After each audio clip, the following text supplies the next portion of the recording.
Bonjour, j'espère que vous allez bien. Aujourd'hui, il sera question d'un caillou qui voulait voir le monde. C'est l'histoire d'un petit caillou au bord d'un chemin de campagne. Il est là au bord du chemin depuis sa naissance. Devenu grand, il a désormais envie de découvrir le monde, de parcourir la terre. Hélas, caillou que je suis, comment sortir de mon bord de chemin, se demande-t-il sans cesse. Son désir le torture jour et nuit, il songe à des horizons nouveaux, à des rencontres imprévues. Oui, mais voilà, se dit-il, pour me déplacer, je n'ai pas de jambes, ni de pattes comme les chiens, les chats ou les renards. Je n'ai pas d'ailes comme les mésanges, les canards ou les hirondelles. Je n'ai même pas la légèreté d'une feuille pour me faire porter par le vent. Comment faire? Alors, réunissant toute sa volonté en un effort superbe, il réfléchit longtemps dans sa tête de caillou, d'où lui surgit enfin une idée. Voilà, j'ai trouvé! Si je deviens lisse et bien rond et que le vent se montre clément pour m'aider un peu, je pourrai rouler le long du chemin qui derrière le talus est en pente. Alors je dévalerai le chemin et je pourrai voir le monde et ses richesses. En effet, au bord du chemin, le caillou a souvent entendu parler du monde, comment dire, du monde de derrière le talus.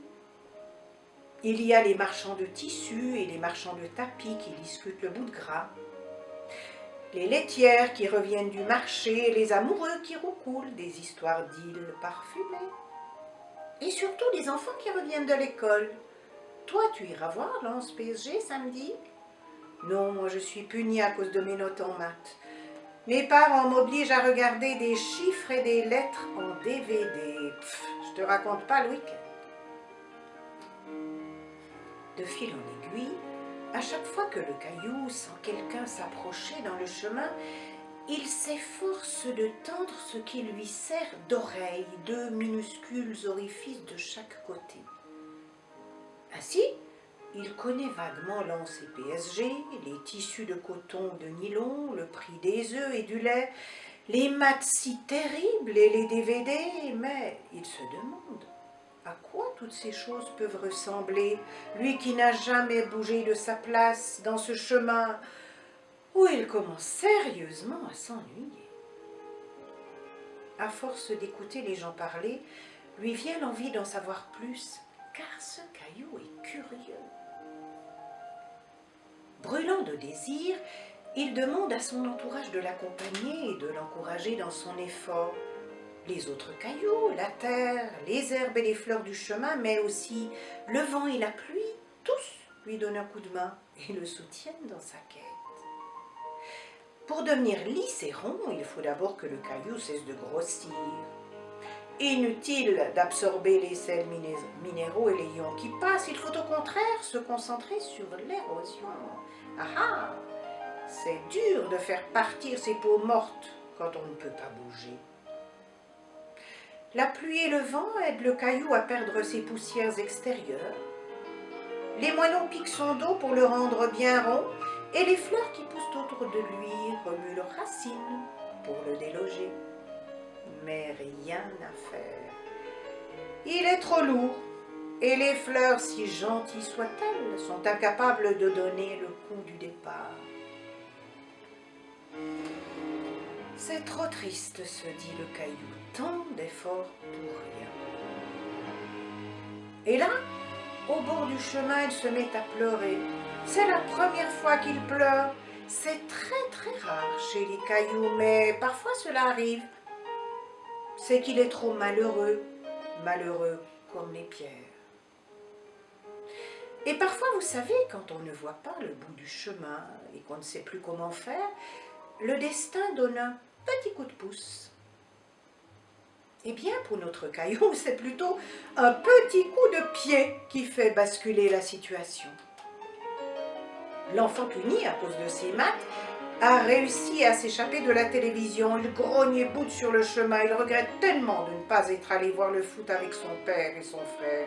Du coup, il shoot dans tout ce qu'il trouve. Il shoot à droite, il shoot à gauche. Oui, but! Dans le caillou!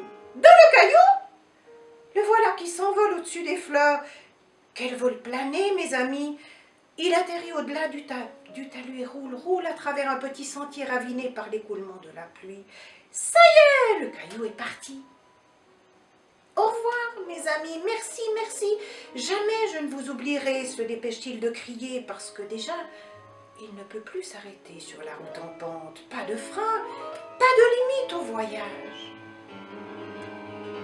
Il se met à dévaler le versant à une allure incroyable, vertigineuse.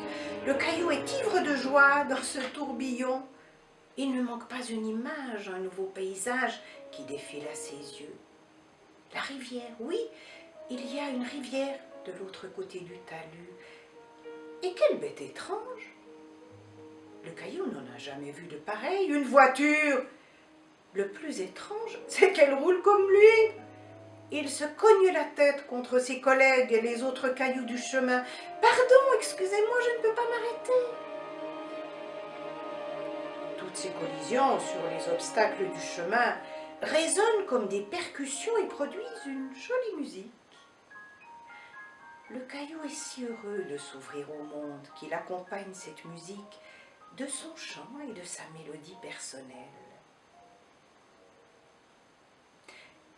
Peut-être un jour le croiserez-vous sur un chemin, roulant et chantant. Peut-être vous demandera-t-il un petit coup de pouce, non? De pied, pour aller plus loin, toujours plus loin dans son voyage. Voilà, à bientôt.